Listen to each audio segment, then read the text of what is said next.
Good day, everyone. My name is Oluwapelumi Bamidele, and I will be presenting on environmental ethics for environmental economists by Alan Randall, written in 2013 with Ifunanya Ugwumba. A brief introduction into the paper. The application of economics towards matters involving the environment might lead them to take positions that might not seem moral or might not seem good in an ethical sense as a result of the many assumptions of agents' behaviors in the field of economics. The question is, can environmental ethics help us sort things out and come in the end to conclusions that we believe are more defensible morally? Ethics can be seen as a medium in which we broaden our moral vision and make decisions that are in good standing with environmentalists and other policymakers. Although, with the way ethicists and environmental economists are moving these days, it seems like they will never be able to come to an agreement anytime soon. Environmental economists have accomplished a lot. Through welfare economics and economic growth theory, they have been able to create some advances in terms of goals like sustainability and also making policies that make our environment better. At the same time, a lot of decisions and policies that arise from an economic analysis are usually not accepted because they are usually taking position on topics that are controversial. Environmental economics are practical economics with the aim of doing good, or at least making the world a better place. But they cannot seem to agree on what constitutes good. Economists usually have different stance on different topics, although they all use the same cost benefit analysis to get their decision. For example, most of those who will prefer a more activist role for governments in environmental regulation, and most of those who prefer a more hands-off stance agree in considerable detail about what is meant by benefits and cost. And many of them offer similar reasons about why policy should be attentive to benefits and costs. For when the author compares environmental ethicists and economists, he's referring to the group of diverse beliefs that economists have against environmental ethicists. Economists have taken a lot of positions that could be called questionable in a moral sense. For example, even as distribution of income continues decades after decades to grow more unequal, we simply have nothing to say about the implication for welfare or to address problems like pollution and overexploitation of resources. Markets and market-like instruments are the policy of fresh results. The author believes that although these statements are not exactly wrong, they might not sit right even with mainstream economists. So the point of this paper is although environmental economists have achieved a lot in real world situations, which why is an understanding of environmental ethics needed in order for them to take positions that are a little in line with our conscience? How did we get here? Um, we got here by drawing upon utilitarian ethics, that is, prioritizing utility maximization, consumer sovereignty, where we believe that the consumer knows what is best for themselves, reductionism. They believe that individual welfare adds up to become social welfare, individualism, the social theory, favoring freedom of action for individuals over collective or state control. Also, assuming that every individual is rational, every individual technically does not behave the same way. So, budget constrained valuations, where the preferences of the better account for more. Implications for environmental economics. Utilitarian economic worldview considers the environment as a source of resources and an amenity. These resources and amenities are valued for the utility they provide now and in the future, which is what welfareism is. Reductionism is also a problem because it does not take into the account that world is a complex place and individual welfare doesn't just add up to create social welfare. But contractarians who are part of welfare economics believe and use the complex system theory and believe that just not not just any change in welfare is a social improvement. They believe that for something to be a social improvement, it has to be a parental improvement. But since parental improvements are not usually common in society, they use potential parental improvements for their calculations, where instead of when when something is benefiting a member of society and is harming another member of society, the person that the change is benefiting is able to pay the person that the change is harming. So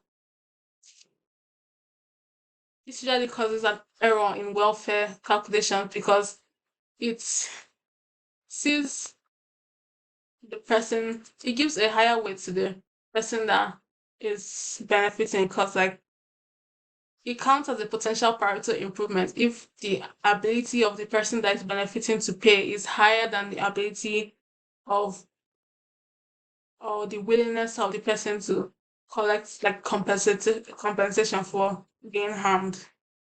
Next, we have non-market evaluation. Environmentally beneficial government measures nearly always come to a cost to a community. The difficulty in valuing environmental advantages, especially those that are not represented in market prices, contribute to the difficulty in weighing this trade-off. There are two main types of non-market valuation methods: revealed preferences and stated preferences. The validity of revealed preferences method is widely accepted, but there are many circumstances that cannot provide the estimates needed for environmental policy analysis. Stated preference methods can be used to estimate virtually all types of environmental values, but their validity is more contentious. The evidence suggests that there are many methods to provide valid estimates for using environmental policy analysis. However, there are many elements that practitioners need to get right to produce meaningful results. Market failure. Economists attribute environmental problems to market failures or some forms. There's a certain presumption involved, the notion that markets are the institution of choice and their failure is an anomaly. And the preferred solution to market failure is to repair the market's concern rather than go to another route. But from the environmental point of view, the preferred solution to market failure is usually incentive-based method like pollution taxes and payments. Because of the opposite views to solve situations, the divide between the environmental and economists continue to grow more. Lastly, sustainability. Economists describe sustainability as maintaining welfare over time. It builds upon economic growth theory and is widely known as weak sustainability. While strong sustainability attends to sustaining particular resources and amenities, weak sustainability addresses welfare. Ethical objections to weak sustainability focus on two different problems. First, a common objection to utilitarianism focus on the implication that nothing in particular matters, only utility itself. And secondly, discounting. When evaluating prospective actions with consequences for the future, economists calculate net present values by discounting future benefits and costs. And when discounting occurs, discounting future utility devalues future prospects. So the calculations are usually not accurate. So this is part 2 of the presentation. In this section, we'll be discussing alternative moral perspectives aside from utilitarianism to help frame environmental issues. So the author mentioned a few drawbacks with utilitarianism, and one of which is its reliance on consumer sovereignty. Is it truly the case that the individual knows what's best for them? Perhaps they do not know best and they need some sort of guidance. Additionally, in a more general, broad sense, is it critical for economists, for the environmental economists, to use utility as the principal criterion for trying to solve environmental issues? So let's look at these. So the author offers 6 alternative moral perspectives, and these are axiological value theories, aesthetic judgments, universal moral principles, rights-based theories, virtue ethics, and deep ecology perspectives. So, beginning with axiological value theories, This relies on axiology, which is the moral theory that goodness is a matter of value. So these approaches are open to the idea that some things have legitimate claims to value, independent of human preferences. So some of these things, or some of the examples given, were cultural artifacts. So for instance, cultural landmarks. One example is the Grand Canyon, which may not have any discernible utility upon first glance, but is aesthetically, for some, has value. And we also have environmental entities, so certain species, ecosystems, and the overall wilderness that, despite not having any instrumental purpose, have value in other ways. We also have aesthetic judgments, and this idea was put forward by philosopher Immanuel Kant. He explains that aesthetic judgments are subjective, and while they can include preferences, they involve more than just individual preferences. So such judgments can lead to interpersonal agreement or consensus due to shared experiences and other good explanations. So for instance, if many people judge and agree that certain natural entities have an intrinsic value, and then they can and should be looked after because consensus was reached through an aligning of these individual subjective judgments, and that this approach is just as valid as preference-based decision-making. We also have universal moral principles, which was also advanced by Immanuel Kant, and his argument was that important decisions of human and social life can and should be resolved by reference to universal moral principles. So this has some pretty interesting policy implications. One of such implications is that environmental ethicists should search for moral principles that imply human duties to the natural world, and that these should be universally followed by each country. And so this approach would be favorable towards international agreements or cooperation between countries. So we also have rights-based theories, and these can differ depending on the political view. So contractarians, for instance, they believe that moral standards are only legitimate if derived from consensus. So it would be wrong to impose majority wishes on an uncompensated minority. So for instance, if potential Pareto improvement was suggested as a solution to some environmental problem, if this should fail and for some reason the minorities are not compensated, then it would be wrong to go through with this initiative because it excludes a minority. And you also have libertarians, and they believe that people's rights to enjoy nature oblige other people not to befoul it. And in the top right corner, you have the Environmental Rights Initiative, which is by the UN, and I just thought it was interesting, so I put it there. We also have virtue ethics, and this was advanced by ancient Greek philosopher Aristotle. He views morality as a matter of having good character, and that this is good in itself. So there's just an intrinsic value to being good. This is opposed to the utilitarian outcome-based approach, and this has more to do with individual actions and behavior. So for instance, cleaning up the environment is simply a symbol of a good moral character, and it doesn't need to be done for any sort of instrumental purpose or to fulfill any sort of utility. Lastly, we have the deep ecology perspectives, which are the most radical out of all of them, and it denies the primacy of human individual, but also of humans as a class.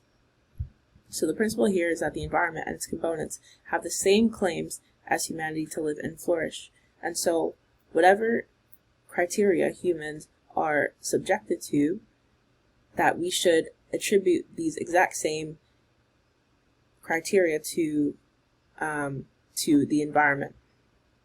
So in terms of policy implications, this is quite radical because it would involve redesigning our whole system based on values and methods that truly preserve the ecological and cultural diversity of natural systems.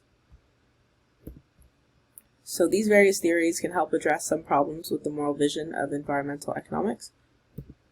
Some of these problems mentioned by the author is that the mainstream tradition is too narrowly focused, it seems wrong about some important things, it seems incomplete, and it seems to need some sort of concept of virtue or duty. So comparing environmental ethics and environmental economics, some clear similarities are that their primary focus is on environmental issues, and that in both disciplines, they both tend to raise issues and suggest approaches that challenge the mainstream. However, a key difference between the two is that environmental economists tend to use the human, or tend to employ anthropocentrism as their principal framework around environmental issues, whereas environmental ethicists are trying to get away from this and to include more non-human species and animals and the environment into their ethical framework. So how to reconcile both disciplines? The solution is value pluralism. So most moral philosophers have conceded that this sort of contest between ethical perspectives will remain inconclusive indefinitely. So what should policymakers do? The author suggests two things. One, that they identify common principles that capture widely held moral intuitions, and that they use these principles to develop heuristics or rules for actions that can command broad agreement. So if we can try to envision economic utilitarianism in a pluralistic moral universe, we can capture this idea best by using philosopher Donald Human's perspective, and he explains that it's hard to imagine a coherent ethical theory in which preference satisfaction is the only thing that counts, but it's also hard to argue that preferences do not count at all morally. So one way of thinking of this is a sort of mixed approach. So governments may establish a broad domain in which people are free to pursue preference satisfaction, but they should also bound this domain with certain constitutional, legislative, and regulatory constraints. What this does is that it ensures that duties are fulfilled, rights are respected, and widely supported national objectives are pursued. Can more be done? Perhaps we can formulate new and improved principles that might better capture our moral institutions over time.